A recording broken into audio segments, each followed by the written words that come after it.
1시 45분 대한항공을 타고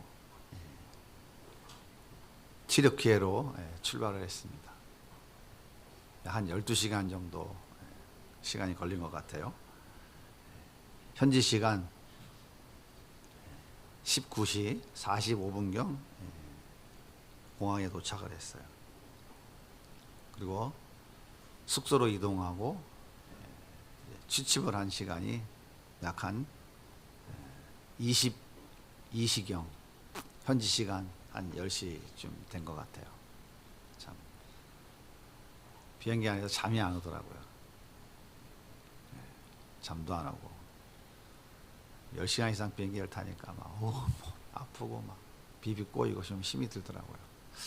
비행기도 또 오랜만에 타가지고 좀 더 힘들었던 것 같아요. 경험해보고 싶으신 분들은 좀 기다리십시오. 신청받아서 같이 경험 가려고 예정입니다. 잠을 잤어요. 그때가 한국 시간으로 몇 시쯤 됐냐면 새벽 한 3시가 조금 안 되는 그런 시간입니다. 피곤하니까 잠이 들었어요. 정신없이 잤어요. 근데 깼어요. 벌써 깨지네. 눈을 떠보니까 2시간 잤더라고. 2시간. 한국 시간으로 새벽 5시쯤 눈이 떠지더라고요. 현지 시간으로는 한 11시쯤 된 거죠. 그 다음부터 잠이 안 오는 거예요. 눈이 말똥말똥 해가지고. 참 이상하대요. 왜 잠이 안 오지? 그렇게 피곤한데 잠이 안 와요. 가만 생각해보니까 새벽기도 갈 시간이에요. 새벽기도 갈 시간. 예. 시간이 몸이 배가지고 그렇게 피곤한데도 잠이 안 오더라고요. 그래가지고 자냐? 아니요. 이렇게 엎치락 뒤치락 하다가 이제 5시가 이제 모닝콜 시간이기 때문에 5시에 일어나서 씻고 6시에 밥 먹고 7시에 출발하는 겁니다. 정신이 없더라고요. 둘째 날 이스탄불이 이제 터키에, 제가 터키라고 하겠습니다. 발음이 어려우니까 튀르키예, 튀김이라고 해야 되는지 뭐 하여튼 요즘은 나라 이름이 바뀌어서 튀르키예인데 옛날 말로 터키예요. 이해를 하시고 그냥 제가 계속 터키라고 할 테니까 튀르키예구나 이렇게 이해하십시오. 튀르키예 수도인 이스탄불 시내를 이제 한 바퀴 돌았어요.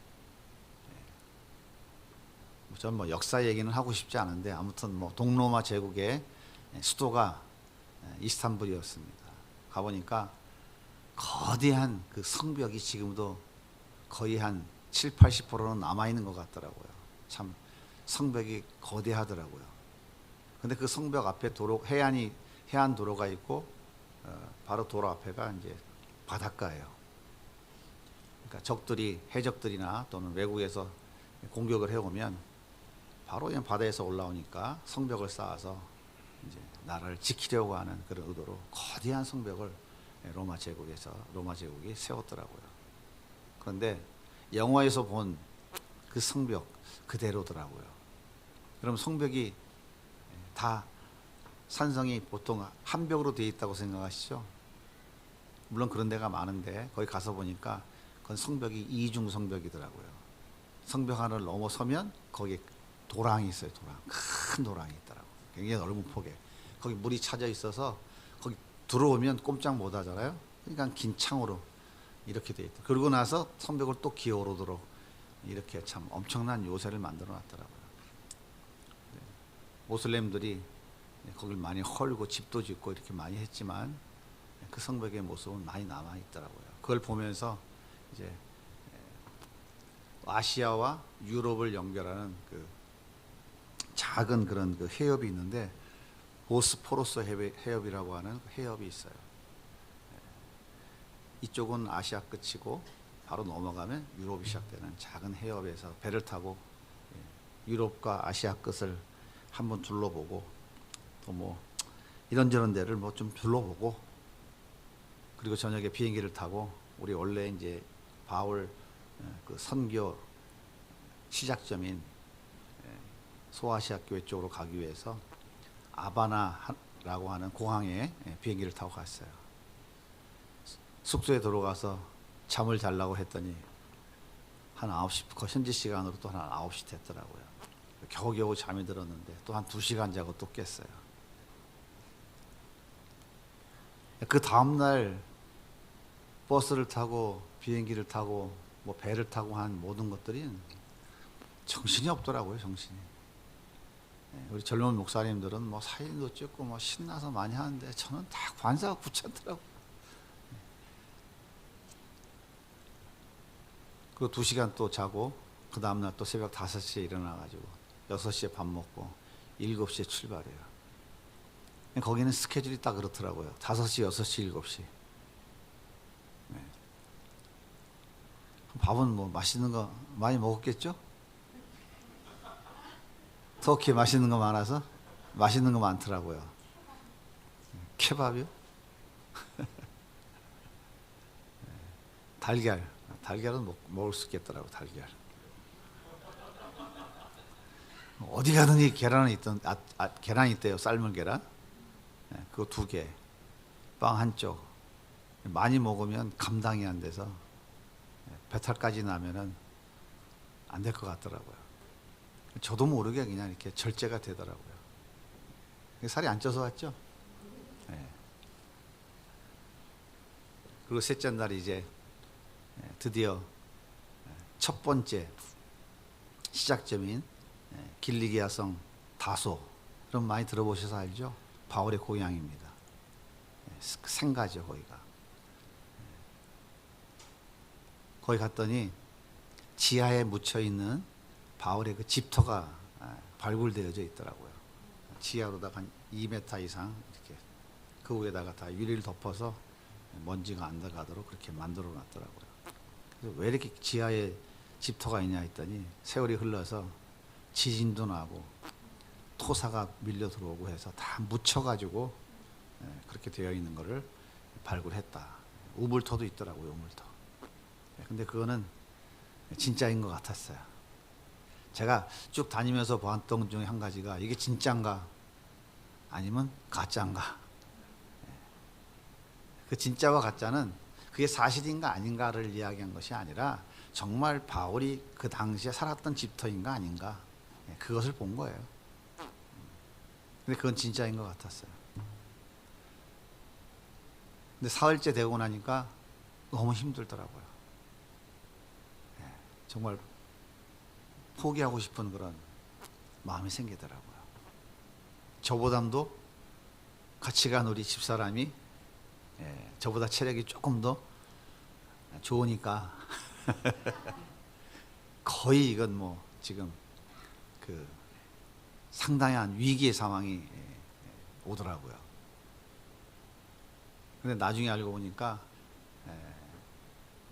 다른 지역에서 이렇게 저희와 같이 그 프로그램에 참여했던 그러니까 저희 팀은 아니지만 같은 그런 여정을 갔던 다른 노예에 속한 목사님 중에 한 분은 천국 가기 직전에 살아서 오신 분도 있더라고요.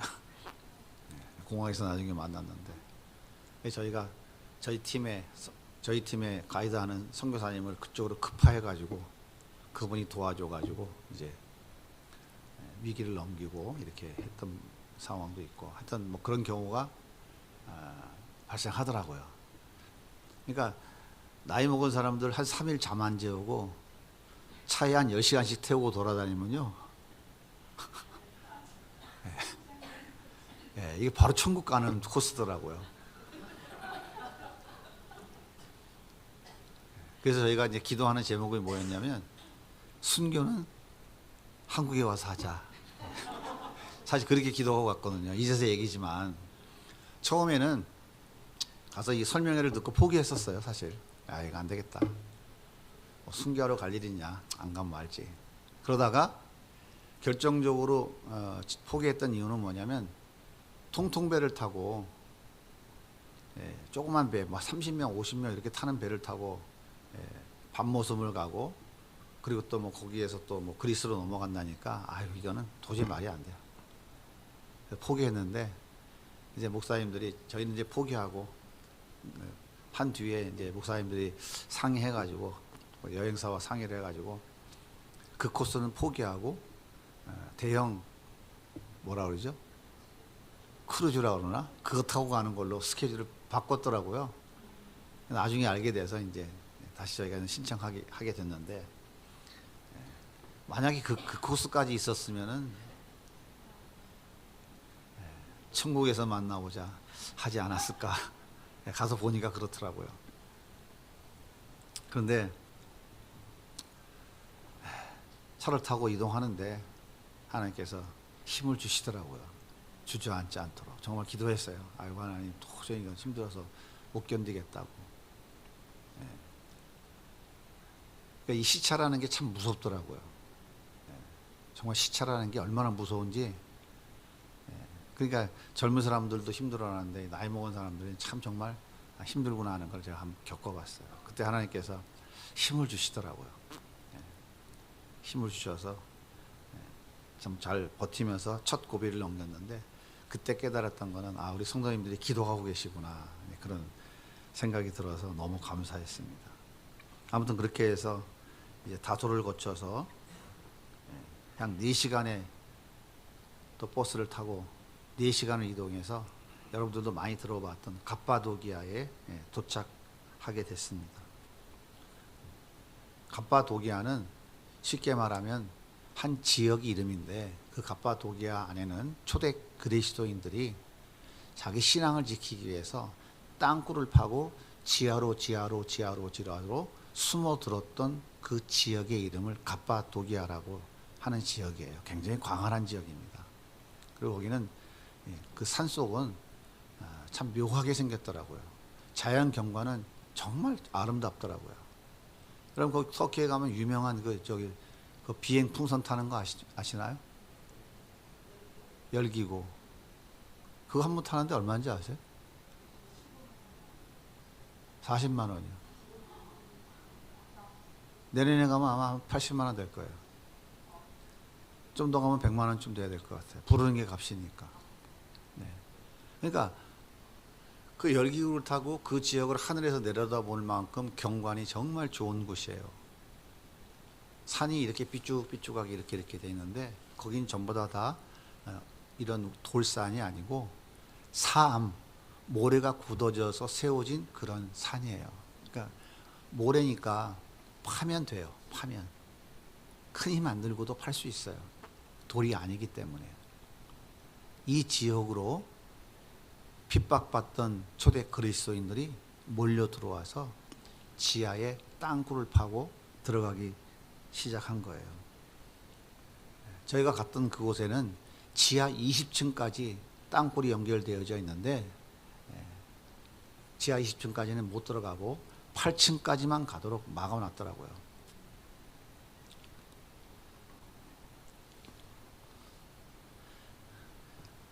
예수를 포기하지 않겠다고 결단한 믿음의 사람들이 흘러 들어와서 모여서 그 갑바도기아 일대에 수많은 땅굴들을 파고 들어가서 그들은 그 속에서 신앙을 지켰던 거예요. 그곳에 가보니까 수도원도 있었고 와인 창고도 있었고 식당도 있었고 저장고, 부엌, 침실, 응접실, 무기 저장고, 은신처, 그 다음에 신학교도 있어요. 신학교도 있고요. 1층은 1학년, 2층은 2학년 이런 식으로 층층이 다 이렇게 강의실이 만들어져 있더라고요. 그리고 예배당도 당연히 있었어요. 그런데 참 그 예배당의 위치는 정말 묘한 곳에 있더라고요. 끝까지 예수를 부인하지 않겠다고 믿음을 지켰던 우리 믿음의 선배들의 그 삶의 현장을 보면서 저는 제일 먼저 하나님 앞에 회개했어요. 정신이 바짝 들더라고요. 힘들다고 지쳐서 포기하고 싶고 회피하고 싶고 괜히 만나 이런 마음속에 들었던 생각들이 너무 부끄럽더라고요. 그래서 회개했습니다. 아이고 하나님 잘못했습니다. 다시는 내가 그런 말 꺼내지도 않겠습니다. 그렇게 회개할 때 하나님께서 또 새 힘을 주시는 은혜를 맛보게 됐어요. 우리가 성경에 너무 잘 알고 있잖아요. 베드로가 한 번 설교할 때 5,000명도 회개하고 3,000명도 회개하고 놀라운 유대인들이 회개하고 하나님께 돌아왔잖아요. 많은 사도들이 얼마나 많은 사람들에게 복음을 전했습니까? 그리고 흩어진 유대 그리스도인들이 소아시아와 유럽, 로마까지 흩어져서 내가 만난 그 예수 그리스도를 전함으로 곳곳에 교회가 세워지고 그들을 통하여 복음을 듣는 사람들이 예수를 따르는 그런 놀라운 일들이 벌어지기 시작했죠. 정말 많은 사람들이 복음을 들었고 많은 사람들이 예수를 믿고 따르기 시작했습니다. 그 숫자가 얼마나 되는지 정확히는 알 수 없지만 분명한 것은 많은 사람들이 예수를 믿었다는 거예요. 하지만 또 한 가지 분명한 사실은 그 중에서 대다수의 많은 사람들이 핍박을 견디지 못하고 예수를 떠났다고 하는 사실이에요. AD 54년 네로가 로마 황제가 되고 나서 얼마 되지 않아 로마 시내에 대형 화재가 발생을 했어요. 당시에 로마의 고위 관리들 중에 예수 믿는 사람들이 점점 늘어나면서 유대인들이 영향력이 점점 커지고 있었어요. 네로가 야, 이것을 좀 견제해야 되겠다. 정치적으로 도전이 되고 위험이 오겠다. 그런 고민을 하고 있었던 차였어요. 더더군다나 화재로 인해서 백성들의 민심은 점점 흉흉해지고 있었어요. 자, 어떻게 하면 이것들을 해결할 수 있을까라고 고민하던 네로가 로마 대화재를 일으킨 범인이 유대인이라고 하는 것으로 요즘으로 말하자면 가짜 뉴스를 만들어서 그들에게 누명을 덤태기를 뒤집어 씌워버린 거예요. 그래서 로마에 살고 있던 모든 유대인들을 다 내쫓아 버렸습니다. 그리고 기독교를 박해하기 시작했어요. 도초에 황제 신전을 세워놓고 모든 점령지의 사람들은 그 황제 신전 앞에 1년에 한 번씩은 와서 가이사가 나의 주인이다 라고 고백하게 만들었어요. 이것을 거부하는 그리스도인들은 감당할 수 없는 핍박과 고난을 당할 수밖에 없었던 것이죠. 오늘 말씀 36절과 37절을 우리가 다시 한번 읽어볼게요. 또 어떤 이들은 조롱과 채찍질 뿐 아니라 결박과 옥에 갇히는 시련도 받았으며 돌로 치는 것과 톱으로 쳐는 것과 시험과 칼로 죽임을 당하고 양과 염소의 가죽을 입고 유리하여 궁핍과 환난과 학대를 받았으니 예수 믿는다는 이유 단 한 가지 때문에 채찍에 맞아 죽고 돌에 맞아 죽고 칼로 쳐 죽이고 톱으로 켜서 죽이고 불에 태워 죽이고 검투 경기장에 사자의 밥이 되어 죽게 만들고 정말 감당할 수 없는 엄청난 박해가 로마 점령지 안에 지금 쏟아지고 있었던 거예요. 그 이야기를 오늘 히브리서 11장 36절과 37절 몇 절로 지금 압축해 놓고 있는 것이죠. 나 예수 모릅니다. 나 예수 안 믿습니다. 나의 진정한 주인은 가이사입니다. 그렇게 한마디만 하면 살 수 있습니다. 그런데 그 한마디를 거부하고 그 처참한 죽음을 그들은 선택한 거예요. 그리고 그 신앙을 지키기 위해서 지하 깊은 곳에 동굴을 파고 숨어 들었던 것이죠. 밤이 되어지면 짐승들, 양과 염소, 짐승들을 먹이러 끌고 나가야 돼요. 그때에 오늘 성경에도 있죠.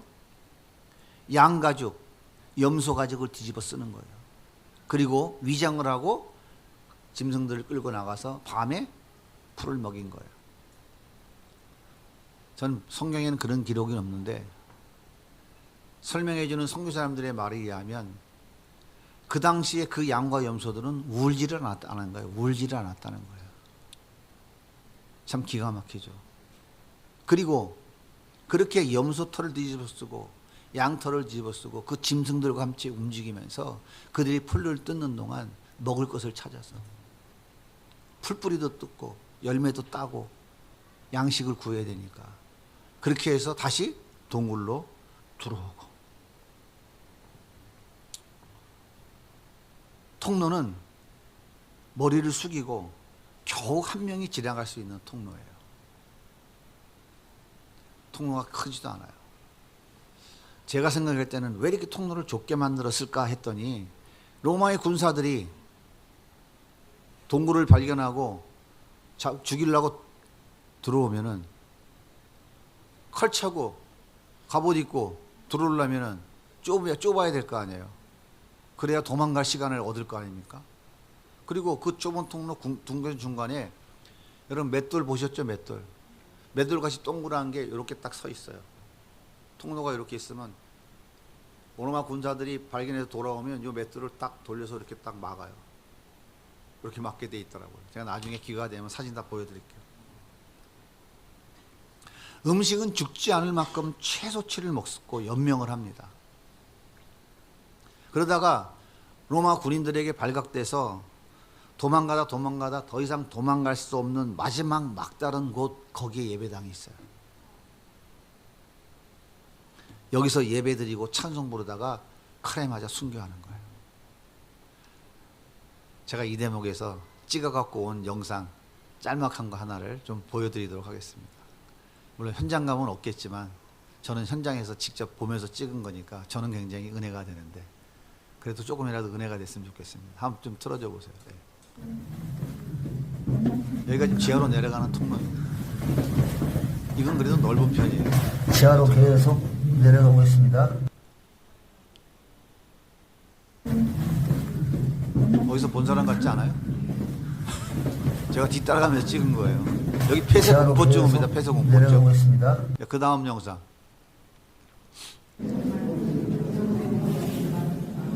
잘 보세요. 지하 66m 아래 예배당입니다. 이게 왜 예배당인지를 한번 잘 모양이 보세요. 십자가로 파여져 있습니다. 설명을 해주고 앉았네. 보세요. 잘 보세요. 좌측에 전면에 공간이 있죠. 근데 막혔죠. 더 이상 갈 데가 없죠. 오른쪽에 있죠. 지금 들어가면서 찍었잖아요. 무슨 모양이죠? 예, 십자가 모양이에요. 제가 내려가면서 생각을 했어요. 여기에 기독교인들이 신앙을 지키기 위해 숨어들었다? 뭘로 증명할 것이냐? 저는 그런 생각을 하고 따라 내려갔어요. 아무런 근거가 없어요. 그런데 저 공간을 보는 순간 제가 인정을 했어요. 아, 여기 십자가로 예배당을 만들어 놨구나. 그런데 저것이 여기만 있는 곳이 아니고 다른 곳에 여러 곳에도 예배당은 다 동일하게 저런 형태로 만들어져 있더라고요. 자, 여기에서 목사님들이 모여서 찬송하고 기도하며 통곡하며 우는 모습을 참 제가 처음 봤어요. 계속 돌려보세요.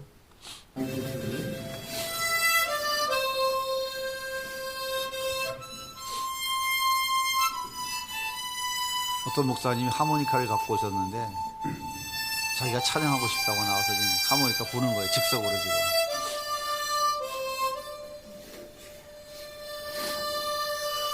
저곳에서 예배드리고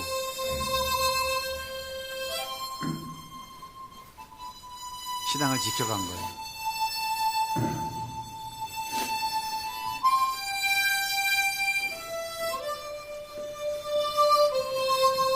지금은 관광지로 개발을 해놔가지고 전기가 저렇게 군데군데 등이 들어오지만 옛날에 얼마나 깜깜했겠어요.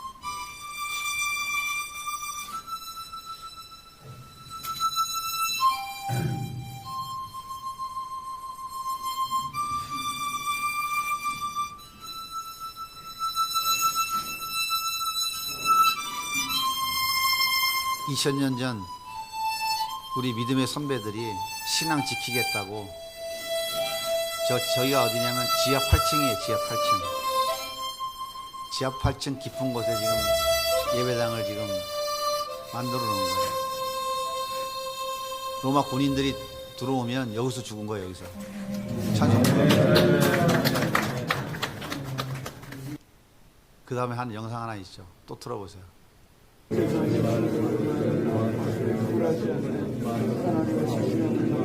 가이드가 소리 내지 말고 기도해야 된다고 했는데 무지 참으면서 지금 소리 내면 기도하고 소리가 나는 거예요. 지금 못 견뎌가지고 목사님들이. 거기까지만 봅시다. 주일 낮 시간이니까 뭐 너무 많은 시간을 할애할 수 없어서 잠깐만 지금 제가 맛배기로 좀 보여드렸는데요. 거기 선교사님들이 새로 개발한 장소를 가봤는데 오토바이, 찝차를 타고 랜드로버 있죠, 랜드로버. 그냥 산악 찝차 그걸 타고 산속 깊이 들어갔어요. 깊이 들어갔는데 저런 예배처소가 또 있더라고요. 계단도 없어요. 손 붙잡아 줘가지고 겨우 올라가고 겨우 내려오고 미끄러져 넘어지면 큰일 나니까 그런 곳이 있더라고요. 아까 보면서 참 많이 하나님 앞에 회개하는 그런 기회가 됐습니다. AD 313년 기독교가 공인될 때까지 약 250년 동안 저 갑바도기아 일대의 지하 동굴에서 대를 이어 신앙을 지켜낸 사람들이 약 15,000명 정도 된다고 그렇게 이야기하더라고요. 성경에는 없는 이야기예요. 뭐 전생에 이해한 것인지 어떤 뭐 기록에서 발견했는지 모르겠지만 아무튼 15,000명 정도가 저 갑바도기아 수많은 지하 동굴 속에서 끝까지 신앙을 지켜낸 사람들이 된다 그렇게 얘기하더라고요. 왜 이들은 마지막 순간까지 믿음을 포기하지 않고 순교의 제물이 되었을까요? 예수를 부인하고 돌아서면 그런 처참한 삶을 살지 않아도 되는데 어째서 고귀한 생명을 보내면서까지 그 믿음을 지키려고 했을까요? 35절은 성경이 이렇게 기록하고 있어요. 한번 같이 읽어볼까요? 여자들은 자기의 죽은 자들을 부활로 받아들이기도 하며 또 어떤 이들은 더 좋은 부활을 얻고자 하여 심한 고문을 받되 구차에 풀려나기를 원하지 아니하였으며 여자들은 자기의 죽은 자들을, 여기 자기의 죽은 자들이 누구를 말하는 거예요? 자기 자식들 얘기하는 거예요. 자기 가족들.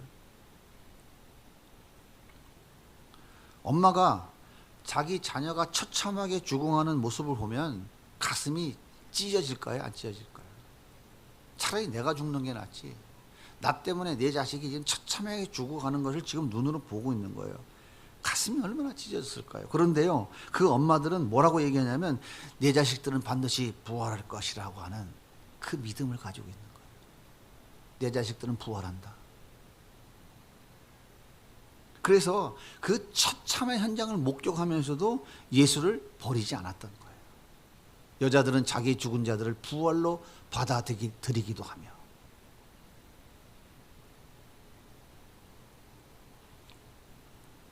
심지어 감당할 수 없는 심한 고문을 당하면서도 예수를 부인하지 않은 것은 오히려 뭐 한다고요? 고문을 당해 죽어서 더 좋은 부활을 누리기 원했기 때문에 끝까지 그 고문도 기쁨으로 감당했다는 거예요. 어떻게 이것이 가능했을까요? 한번 생각해 보세요. 어떻게 이것이 가능했을 것 같아요? 이들에게는 생명의 말씀이 있었기 때문에 가능한 거예요. 다른 게 아니에요. 요한복음 11장 25절 같이 읽겠습니다. 예수께서 이르시되 나는 부활이요 생명이니 나를 믿는 자는 죽어도 살겠고 무릇 살아서 나를 믿는 자는 영원히 죽지 아니하리라. 나를 살리기 위해 십자가에 죽으셨다가 다시 부활하신 예수님의 부활이 반드시 나에게도 일어난다고 하는 믿음이 그들에게 있었던 거예요. 나는 죽어도 산다. 이 부활 신앙이 그들에게는 무장되어져 있었던 거예요. 죽어도 산다. 그래서 그들은 죽음이 두렵지 않았던 것입니다. 광야와 산과 토굴과 동굴에서 살아가면서 그 처절한 고통의 삶 속에서도 예수님의 말씀과 함께 살아가는 삶, 예수님과 동행하는 삶, 세상의 그 어떤 물리적 힘도 그 어떤 미혹도 그들의 믿음을 넘어뜨리지 못했던 거예요. 그래서 우리 주님께서 이런 사람들에게 뭐라고 정의를 내리셨냐면 이들은 세상이 감당치 못할 사람들이다 라고 정의를 내신 거예요. 오늘 말씀 38절 보십시오. 이런 사람은 세상이 감당하지 못하느니라. 산에서 동굴에서 토굴 속에서 톱에 켜서 죽어가면서 자식이 처참하게 죽어가는 것을 보면서도 그들은 그 믿음을 포기하지 않은 거예요. 자기 생명도 자기 자식의 생명도 죽음 앞에 두려워하지 않았던 거예요. 그러니까 세상이 이렇게 얘기하는 거예요. 저 인간들 갈지 못하겠네. 이 경상도 표현인가요? 갈지 못할 인간들이네. 우리 주님께서 이들이 바로 세상이 감당치 못할 사람들이다. 믿음의 사람들이라는 거예요. 한번 생각해 보세요. 그렇다면 세상이 감당치 못할 이들에게는 어떤 소망이 있었을까요? 어떤 소망이 있었을까요? 언제 이 무서운 바퀴가 끝날까? 언제 굴밖에 햇빛을 바라볼 수 있을까? 이런 소망이었을까요? 언제 저 밝은 세상에서 남들이 누리는 그 풍요로운 물질의 삶, 그 풍요의 삶을 나도 누릴 수 있을까? 이런 소망과 기대감이었을까요? 이제 머지않아서 나도 육체의 정욕과 쾌락을 마음껏 좀 누리며 살아갈 수 있을 거야.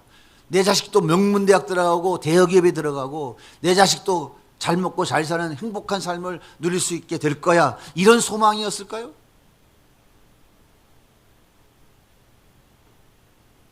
만약 이것이 그들의 소망이었다면, 그래서 그 처절한 삶을 견뎌냈다면 이것은 정신 나간 사람들이죠. 미쳐도 보통 미친 사람이 아니에요. 제가 가서 보니까. 어리석다는 표현은 어울리지 않아요. 이건 정신 나가도 보통 나간 사람들이 아닌 거예요. 저한테 물어본다면 저는 절대 안 합니다. 전 절대 안 해요. 그런 소망을 가지고 만약 거기서 버텨냈다면 그건 해야 될 이유가 없는 거예요. 그들에게 있는 유일한 소망은 이 땅에서 잘 먹고 잘 사는 것이 아니라 영원한 하나님 나라에 들어가야 한다는 것, 이거밖에 없는 거예요. 그 토굴 속의 삶이 아무리 처참하고 그들의 삶이 정말 단 1도 미래의 소망이 없는 칠흑과 같은 어둠의 삶이다 할지라도 내 앞에 놓여져 있는 하나님이 나에게 기업으로 주신 그 영원한 하나님의 나라는 이 삶을 10번, 100번, 1000번을 견디고서도 반드시 가야 될 가장 고귀한 가치가 있다는 것을 그들은 확신하고 있었기 때문에 그 어마어마한 삶 속에서도 그 믿음을 지킬 수 있었던 거예요. 어떻습니까? 남의 나라 얘기하나요? 전 분명 구약성경 히브리서에 있는 말씀을 하고 있는데, 가서 현장을 보고 와서 얘기하고 있는데, 여러분 생각은 어떠신가요? 감동이 별로 안 오시죠? 빨리 이제 한 500만 원씩 모아서 갑시다. 제가 가서 3일 만에 얘기했어요. 우리 청년들 누군가에게 제일 먼저 얘기했어요. 더행복교실 교사를 중심으로 무조건 다 여기부터 간다. 전 대안학교 세워지면 우리 아이들 데리고 한 달 동안 미국 투어를 해야 된다고 생각했는데 생각이 바뀌었어요. 먼저 우리 믿음의 선배들의 신앙의 현장부터 가고 성경적 세계관과 가치관을 무장시키고 그 다음에 미국으로 보내야 되겠다. 돈이 많이 들겠더라고요. 아, 왜 하나님께서 11조 1000만 원씩 하나님께 드릴 기업을 일으킬 사람 손들어 작정하고 기도해, 그 얘기를 왜 하셨을까? 가서 깨달았어요. 그거 애들 보내려니까 돈이 많이 들더라고. 미국도 보내려도 돈 많이 들지만 거기도 보내도 돈이 많이 들더라고요. 보내야 될 거 아니에요, 애들. 대답을 안 하셔요.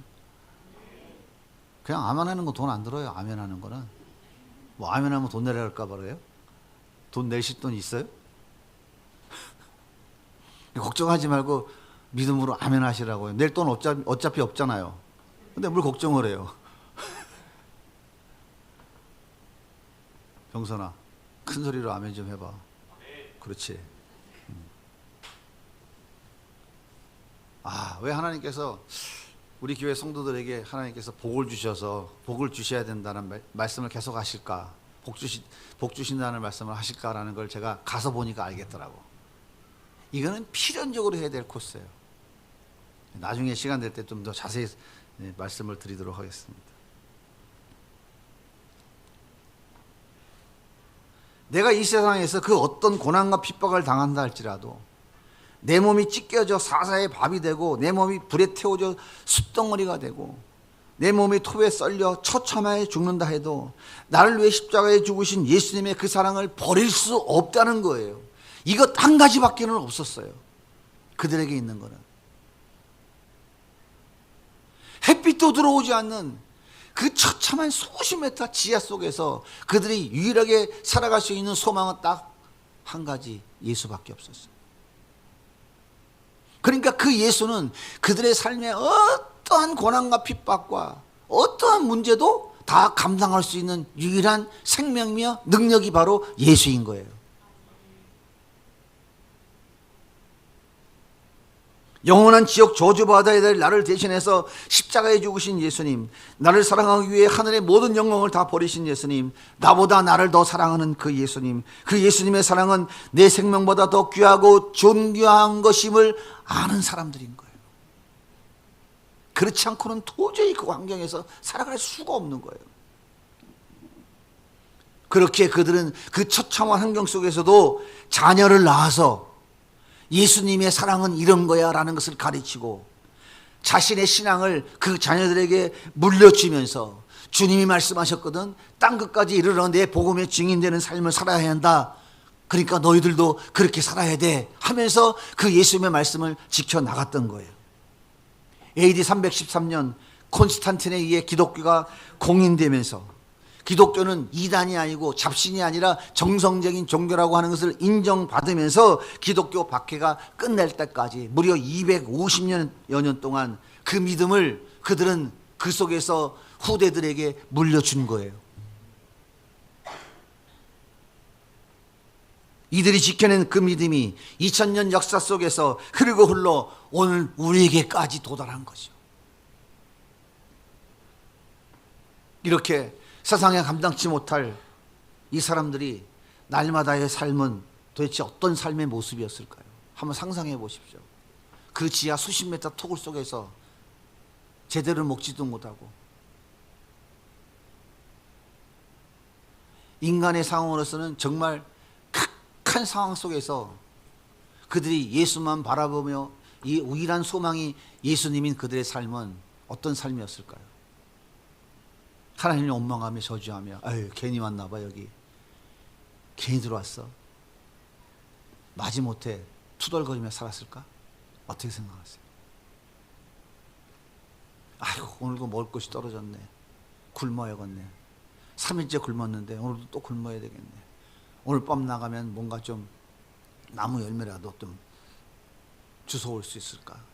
아직 겨울이 안 갔는데 조금 더 있어야 나무 열매들이 달리기 시작할 텐데, 그러면서 에이씨 짜증나, 애굽으로 돌아가야 되겠다, 매장지가 없어서 우리를 여기를 인도했어? 광야 이스라엘 백성처럼 하나님 원망하며 투덜투덜하면서 그 속에서 가슴을 땅을 치면서 통곡하며 살았을까요? 어떻게 생각하세요? 어떻게 생각하십니까? 저는 그렇지 않다고 생각했어요. 비록 삶은 처참했지만, 언제 죽을지 내일을 기약할 수 없는 삶을 살아가고 있지만 그들의 입에는 찬송이 흘러나왔을 것이라고 저는 확신해요. 환난과 핍박 중에도 성도는 신앙 지켰네. 이 신앙 생각할 때 기쁨이 충만하도다. 성도의 신앙 따라서 죽도록 충성하겠네. 이들의 충성이 뭡니까? 큰 교회 짓는 거예요? 교회 성도 많이 모아가지고 자랑하는 거예요?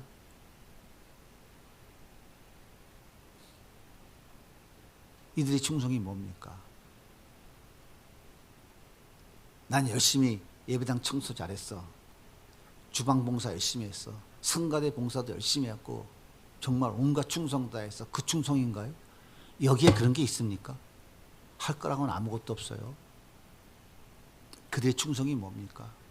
그 예수님 말씀 붙잡고 그 예수님 소망하면서 그 예수님과 함께 하루하루의 삶을 살아가는 것, 그것이 이들의 충성 아닌가요? 우리의 충성은 어떤 충성인가요? 뭐 좀만 하면은 그냥 어깨에 힘들어가서 그냥 내가 그래도 이만큼 벌 했는데, 제가 늘 말씀드리지만 하나님 우리의 어떤 행위로 인하여 세워진 업적, 남들이 못한 뭔가 해놓은 프로젝트, 나의 심순과 애순과 노력으로 뭔가 이루어놓은 것, 그거는 우리 하나님 인정하지 않으신다니까요. 나는 너를 모른다고 하신다니까요. 네 영광 네가 다 봤잖아. 주님이 원하시는 건 그건 아니라니까요. 우리 주님이 원하시는 게 뭐라고요? 그 아무것도 없는 곳에서도 오직 그 말씀을 붙잡고 그 예수님과 함께 그분과 교제하며 살아가는 그 삶, 그것이 충성인 거예요. 그게 헌신인 거예요. 높은 산이 거친 들이 초막이나 궁궐이나 내 주 예수 모신 곳이 그 어디나 하늘나라. 여러분이 삶은 예수님과 함께 살고 있는 하나님의 나라 맞습니까? 그 깊은 토굴 속에서 언제 죽을지 모르는 그 상 속에서 그들은 그 예수님을 찬양하면서 그 하나님 나라를 기대하면서 그곳에서 얼마나 행복한 삶을 살아갔을까? 전 너무 감동이 되더라고요. 세상적 관점, 역사적 관점, 인문학적 관점으로 보면 전혀 느낄 수 없는 얘기들이에요. 근데 저는 10일 동안 다니면서 하나님의 저주가 얼마나 무섭고 예수가 없는 곳은 얼마나 무서운 저주가 흘러가고 있는지를 제 눈엔 다 보이더라고요. 정말 무섭더라고요. 골로새에 갔더니 아무것도 없어요. 지저대로 다 무너졌어. 쌓아놓은 돌 성벽만 일부 남아있어. 거기 기어서 올라갔더니 거기에 아무것도 없는데 그 넓은 터에 뭐만 남아있는 줄 아세요? 엉겅퀴만 잔뜩 나와있더라고요. 엉겅퀴가 뭡니까? 아담과 하와가 저주받을 때 그 땅이 저주받은 거예요. 그게 엉겅퀴라고요. 그 땅에 엉겅퀴가 가득한데 저는 거기서 가슴을 쳤어요. 표현은 안 했지만. 와, 예수 떠나면 엉겅퀴가 가득한 거구나. 예수가 없는 영혼은 이렇게 엉겅퀴가 가득한 거예요. 그 엉겅퀴가 저주라고요. 그런데 겉모습만 화려하게 아름답게 치장하고 종교인처럼 살아가고 있는 거예요. 그 속은 전부 예수 없는 영혼은 엉겅퀴로, 저주받은 엉겅퀴가 다 가득가득한데, 참 그 모습을 보면서 기가 막혔어요. 아, 이거구나. 제가 잘 아는 어느 큰 교회 목사님, 그 목사님이 거기서 울면서 기도하더라고요. 울면서.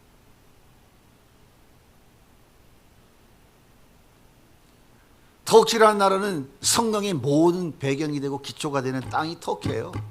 제가 가서 확인해 보니까 아브라함이 아버지 데라랑 같이 오다가 멈춰섰던 하란 땅도 터키에 있어요.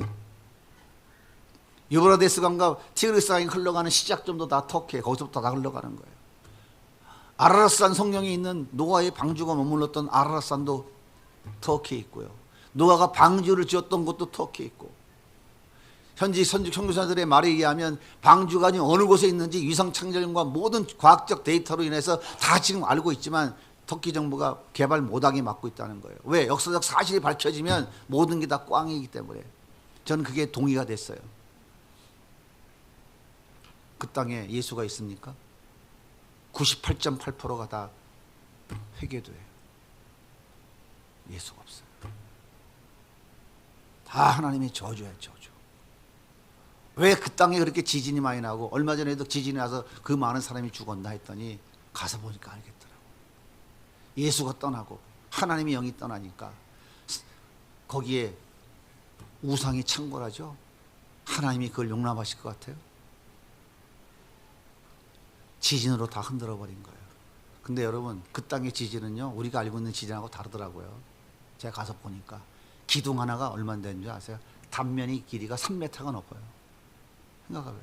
기둥 단면이 3m가 넘다니 사막으로 그게 어떻게 무너지겠어요? 무너지니까 그렇게 다시 만들었더라고. 그러니까 하나님이 어떻게 지진을 내요? 고라자손 땅에 묻듯이 땅을 갈라버리는 거예요. 이게 터키에서 벌어지는 지진이더라고요. 땅에는 엉겅퀴, 땅 속에는 지진으로 그 무서운 우상들을 다 집어넣고 조금만 남겨놨어. 우상 계속 섬겨봐. 이렇게 되는 거야. 나중에 시간 될 때마다 말씀드리겠지만 에베소가 어떻게 망했는지 아세요? 에베소. 당시에 가장 큰 도시는 로마였어요. 인구 100만. 두 번째로 큰 도시는 고린도였어요. 인구 50만. 세 번째로 큰 도시가 에베소였습니다. 큰 도시는 돈이 많은 도시예요. 큰 도시는 우상이 버글버글 끓어요. 고린도전서 알고 계시죠? 고린도전서 후서. 에베소 엄청난 곳이에요. 에베소는 고대 세 번째로 큰 도서관이 있던 곳이었어요. 셀수스 도서관. 제일 큰 거는 이집트의 알렉산드리아 도서관. 두 번째로 큰 도서관도 터키에 있어요. 거대한 신전이 있어요. 엄청나요. 많이 개발해 놨더라고. 거기는 사람들이 많이 오니까. 왜 망했을까요? 왜 망했을 것 같아요? 어떻게 망했을까요? 어떻게 하나님이 어떻게 심판하셨을 것 같아요? 모기 때문에 망했어. 모기. 이해가 돼요? 중세에 왜 망했죠? 중세가 왜 망했어요? 패스트. 패스트는 뭐가 옮기는 거예요? 쥐. 코로나는 뭐가 옮기는 거예요? 박쥐.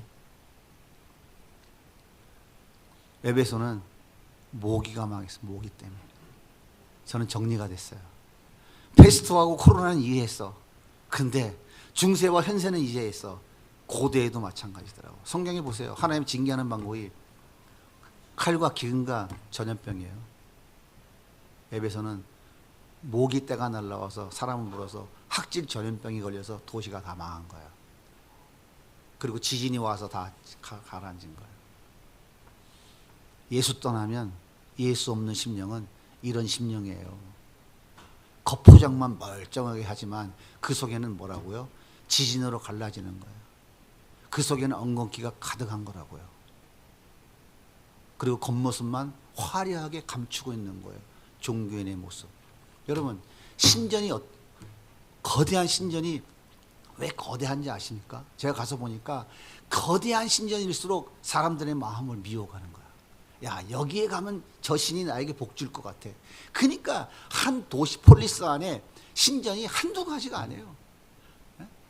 아데미 신전, 아테네 여신, 파르테논부터 시작해서 바카스까지 수없이 많은 신들이 그 안에 다 들어있어요.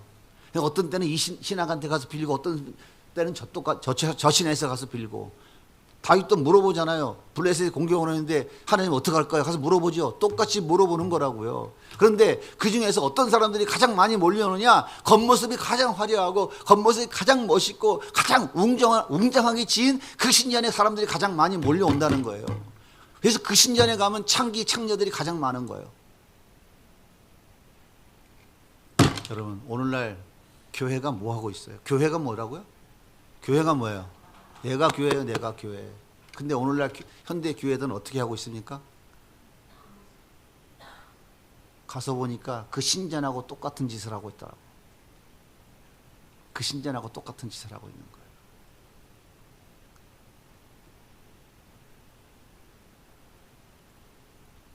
할 말이 참 많아요, 제가. 한 시간 다 얘기할 수는 없고, 가슴에서 버글버글 끓어오르는데, 제가 다 데리고 갈 거예요. 500만 원씩 빨리 준비하고 계세요. 기도하면서, 운동하면서.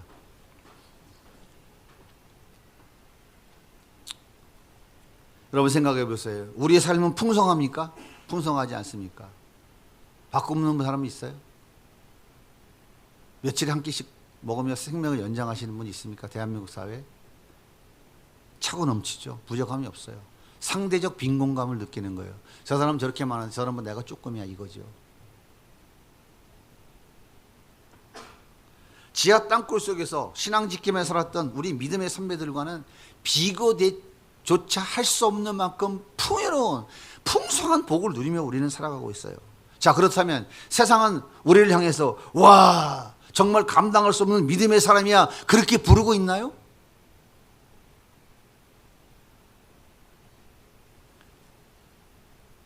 하나님은 오늘 이 시대의 그리스도인들 우리들에게도 갖가지 사명을 주셨어요. 그런데 그 하나님의 일은 어떤 사람을 통해서 하냐면 세상이 감당치 못할 사람을 통해서 하나님이 일하고 계신다는 사실을 기억하셔야 돼요. 2000년 전에 세상이 감당치 못할 그 믿음의 사람들을 통해서 그 예수의 십자가의 부활과 그 놀라운 승리를 증거하게 하셨던 것과 같이 오늘 시대에도 세상이 감당치 못할 믿음의 사람들을 통해서 그 예수 그리스도의 십자가의 죽음과 부활을 증거하게 하는 거예요. 그러니까 예수의 십자가와 부활을 증거하니까 교회가 다 나가는 거예요. 성도들이 듣기 싫다고 회개하고 천국 가라고 하니까 내가 무슨 죄인이야 하면서 회개 안 하는 거예요. 그러니까 교회가 죄인이라고 설교 안 한다고요. 좋은 소리만 하지, 복 받는 얘기만, 윤리 도덕적인 얘기만 하고.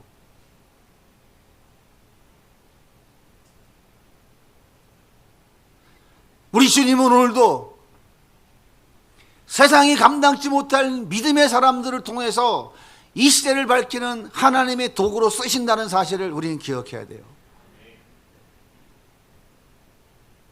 하나님 우리에게 주신 사명이 뭡니까? 선교지가 되어버린 다음 세대를 섬기라는 것 아닙니까? 계란으로 바위 치는 것과 같잖아요. 세상은 손가락질 하잖아요. 비웃잖아요. 이 사명을 감당하는 것 어떻게 감당합니까? 세상이 감당치 못할 믿음의 사람들을 통해서 하나님은 일을 하시는데 우리에게 그 일을 하셨다니까 우리도 하나님께서 우리를 세상이 감당치 못할 믿음의 사람들로 세워가시겠다고 지금 시작하신 것 아닌가요? 그리고 실제로 개척하고 10년 동안 하나님이 일해 오셨잖아요. 지금도 일하고 계시잖아요. 저는 가서 보니까 이 말씀이 너무 생생하더라고. 이 말씀이 너무 생생하더라고. 주님이 저한테 제가 여러 번 말씀드렸죠. 선교는 돈 벌려고 하는 거냐? 선교는 생명을 갖다 주러 가는 것이지.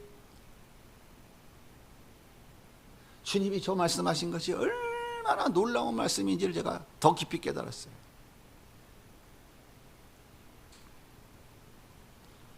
이 세상이 감당치 못할 믿음, 이 믿음은 말씀을 들을 때 생기는 거예요. 믿음은 들으면서 생긴다고 그랬잖아요. 말씀을 먹을 때 생기는 거예요. 예수님이 말씀하시잖아요. 내 살을 먹어라, 내 피를 먹어라. 내 살과 피를 뭐 예수님 뜯어 먹으라는 얘기예요? 뭘 먹으라는 거예요? 예수님 말씀 먹으라는 거예요. 말씀. 말씀이 영이고 말씀이 생명입니다. 따라서 말씀으로 채워질 때에 내 안에 예수가 채워지는 거예요. 예수가 내 안에 충만하게 채워지면 그 내 안에 계신 예수가 역사하기 시작하는 거예요. 세상이 감당치 못할 믿음의 역사를 그분이 하시는 거예요.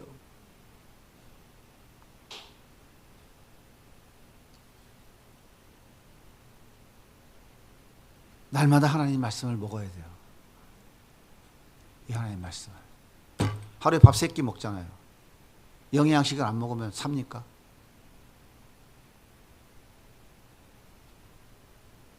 하루에 밥 3끼 먹듯이 날마다 예수를 먹어야 돼요. 이 말씀을 먹어야 돼요.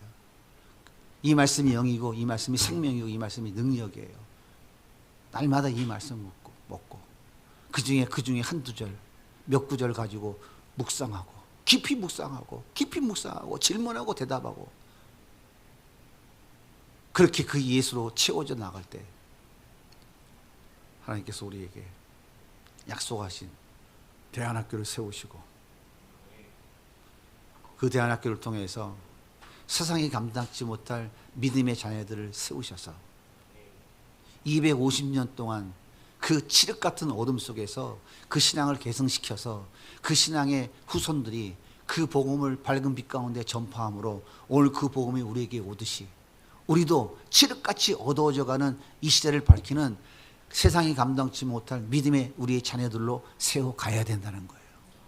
그 사명이 우리에게 주어졌다는 거예요. 놀랍지 않습니까? 저는 이 말씀을 주신 주님이 얼마나 감사하고 우리에게 얼마나 큰 기대를 주님이 하고 계시는지 너무너무 저는 큰 은혜를 받았는데 오늘 또 찬양도 기대를 하더라고. 그래서 한 번 더 한 거예요. 정말 기대를 합니다. 여러분 기대하십시다. 수많은 대한민국 5만 교회 중에 이 말씀을 주시면서 다음 세대는 선교지라고 말씀 주신 교회가 어디 있느냐고요. 여러분, 세상이 감당치 못할 믿음의 사람들로 우리를 세우셔서 기도원을 너 큰 용사야라고 부르신 주님, 그가 큰 용사입니까? 포도주 틀에서 밀 타작하는 그게 찌질한 놈이지 그게 큰 용사예요? 그를 주님께서 부르셔서 큰 용사로 세우셨잖아요. 우리가 세상이 감당치 못할 믿음의 사람들입니까? 아니잖아요. 그런데 우리 주님이 우리를 세상이 감당치 못할 믿음의 사람들로 세우시겠다고 선언을 하시면서 우리를 불러서 이 일을 지금 하라고 하고 계신 거 아니에요? 그럼 우리는 뭐예요? 세상이 감당치 못한 믿음의 사람으로 세워진 거잖아요. 그렇게 믿습니까? 이미 세우셨다고요. 하나님 말씀하시면 된 거라고요. 우리 모두 세상에 감당치 못할 믿음의 사람이라는 확신 가지고 하나님 우리에게 맡겨주신 이 사명을 위해서 열심히 충성하며 달려가는 정말 아름다운 교회로 세워지기를 예수님의 이름으로 축복합니다.